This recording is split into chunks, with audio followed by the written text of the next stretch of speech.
여러분 안녕하십니까, 필립입니다. 이번 영상은 머니투데이 홍순빈 기자님의 현대자동차 관련한 기사로 시작하겠습니다. 올 한해 코스피 방어주 그리고 환일 상승 수혜주로 불리던 현대차와 기아가 동반 부진에 빠졌습니다. 전기차 시장 축소, 환일 하락, 미국 인플레이션 감축 법안 우려 등이 복합적으로 작용한 결과입니다. 증권가에선 내년으로 갈수록 우호적인 환율 효과를 기대하기 어렵다며 신중한 입장을 내놓습니다.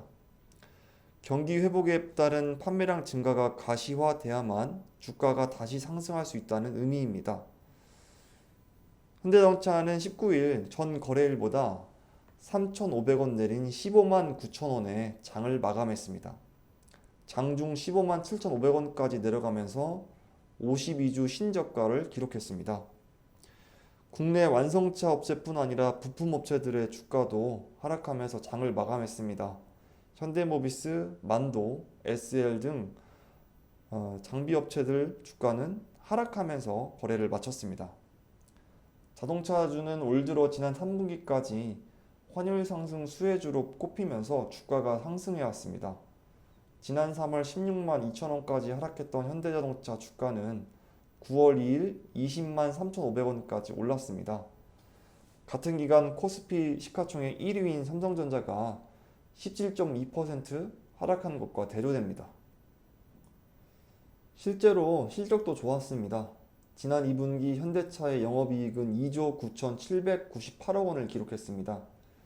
2012년 2분기 이후 사상 최대 영업이익입니다. 높아진 환율이 국내에서 생산한 완성차의 매출을 늘리는 것입니다. 증권가는 환율 효과로 영업이익이 약 6,410억 원 증가했다고 분석했습니다. 하지만 상황이 달라졌습니다. 경기 침체 공포가 더 짙어지며 전기차 수요마저 줄어들 것이란 우려가 더 커진 것, 글로벌 전기차 생산업체인 테슬라도 중국 시장에서 전기차 수요 부진을 고려해서 생산량을 약 20% 감축하고 나선 상황입니다. 현대차와 기아를 포함한 주요 글로벌 완성차 업체들이 아직 코로나19 팬데믹 이전으로 회복하지 못한 상태라고 신영증권은 분석했습니다. 원달러 환율도 하락하고 있어서 환율 효과를 기대하기도 어렵습니다. 지난 9월 환율이 1,400원을 돌파했으나 내년에는 1,100원대로 하락할 것이란 전망이 지배적입니다.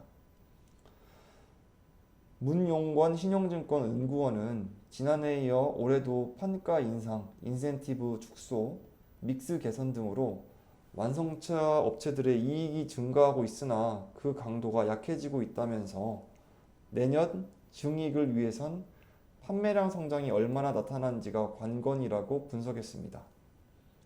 미국의 IRA 영향도 무시할 수 없습니다. IRA엔 미국에서 최종 조립한 제품에 한해서 세액공제 요건을 적용한다는 등의 내용이 담겨 있습니다.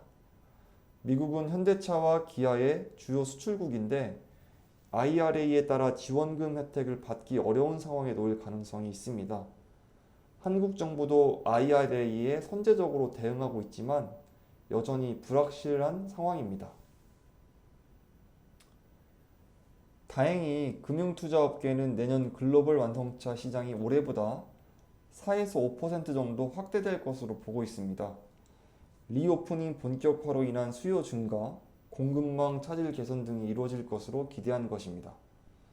아울러 전기차 전환 기조, 그리고 자율주행 상용화 등을 노린 투자 효과도 여전히 유효한 상황이라고 말합니다.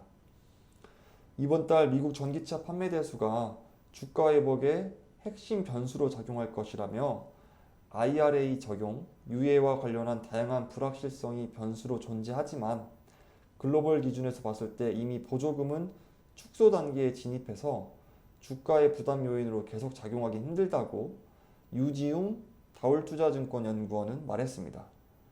장문수 현대차증권 연구원도 내년 완성차 시장은 공급망 차질 상태에서 점진적으로 회복할 것이라며 2024년부터 2025년 전동화 투자의 효과, 주요 시장의 전동화 전환, 자율주행 상용화 전략이 가시화되는 등 전환 투자의 효과 기대가 고조될 것이라고 말했습니다. 이상으로